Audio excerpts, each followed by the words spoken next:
Hello नमस्कार, आप देख रहे हैं न्यूज इंडेक्स। बड़ी खबर के साथ जुड़ रहे हैं। बता दें, मध्य प्रदेश के संविदा कर्मचारियों को लेकर बड़ी खबर सामने आ रही है। जैसे ही मोहन यादव की सरकार बीजेपी के नेतृत्व में बनी है, संविदा कर्मचारियों को लेकर के न सिर्फ संविदा कर्मचारी बल्कि संविदा कर्मचारियों के साथ साथ आउटसोर्स कर्मचारी, दैनिक वेतन भोगी कर्मचारी और अवर्गीकृत कर्मचारियों को लेकर के सरकार जो है अपनी तरफ से तैयारियां तेज कर दी है। आपको यह भी बता दें कि लोकसभा चुनाव को लेकर के तिथि घोषित हो चुकी है और क्योंकि एमपी में बीजेपी की सरकार है तो आप लोगों के जो कार्य चल रहे हैं उसमें थोड़ा सा गति कम होगी, क्योंकि आचार संहिता लगने के बाद तमाम जो बड़े बड़े पदाधिकारी हैं, प्रधान सचिव है, सचिव हैं, इन लोगों को चुनाव ड्यूटी में लगा दिया जाएगा, जिससे आप लोगों के जो कार्य हो रहे हैं वो कहीं ना कहीं उसमें गति कम होगी। लेकिन आप लोगों का काम जो है सुचारू रूप से आगे बढ़ता रहेगा, सुचारू रूप से चलता रहेगा, क्योंकि आप लोगों के हितों में इस कमरतोड़ महंगाई में जो आप लोग अल्प मानदेय पर काम कर रहे हैं उसका निर्धारण को लेकर के सरकार के तरफ से एक बड़ी जो है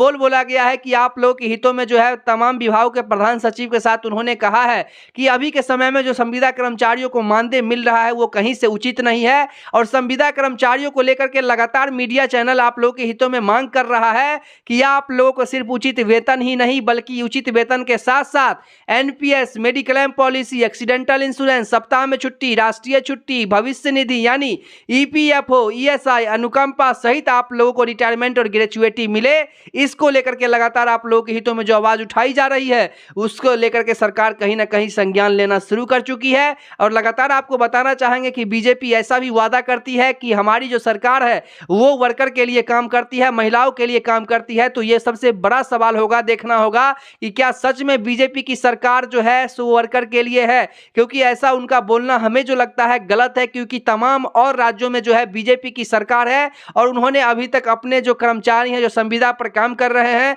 वैसे कर्मचारियों के लिए वो कहीं ना कहीं सोचने को लेकर के जो है आगे नहीं आते हैं। लेकिन अभी सरकार कह रही है और सरकार काम कर रही है तो आशा कर सकते हैं। तो लगातार आपको बताते चले कि आप लोगों की जो मानदेय की निर्धारण होगी वो किस तथ्य पे होगी, किस बिंदुओं पर होगी, तो उसके बारे में आपको बताना चाहते हैं। उससे पहले एक छोटी सी आप लोगों से अपील भी करना चाहेंगे कि ऐसे ही खबरों को देखने के लिए चैनल को जरूर सब्सक्राइब कर लीजिए, खबर को लाइक करके शेयर जरूर कीजिए, क्योंकि संविदा कर्मचारियों की आवाज परस्पर हम उठाते रहते हैं और संविदा कर्मचारियों को लेकर के लगातार एक्टिव रहते हैं कि संविदा कर्मचारियों को उनका हक मिले। क्योंकि ऐसा कोई भी चैनल नहीं है जो आप लोग की आवाज को लगातार उठाने का काम करता है, लेकिन हमने पहल किया है और हमारी जो बातें हैं तमाम अधिकारी और क्या कहते हैं विभाग स्तर से जुड़ी हुई जानकारी होती है। तो आप लोग हमारे साथ बने रहे, आगे बढ़ते हैं और आप लोगों को बताते हैं कि आप लोगों की जो मतलब मानदेय का निर्धारण जो सही तरीके से कम अभी के समय में 28 से 30 हजार रुपये होने चाहिए। इसको लेकर के सरकार की क्या तैयारी है और सरकार किस आधार पर आप लोग का नई मानदेय का निर्धारण करेगी। तो साथ ही आपको बता दें कि बाजार दर, समकक्ष पद का वेतन तथा अन्य भत्तों को जोड़कर बनेगा आधार।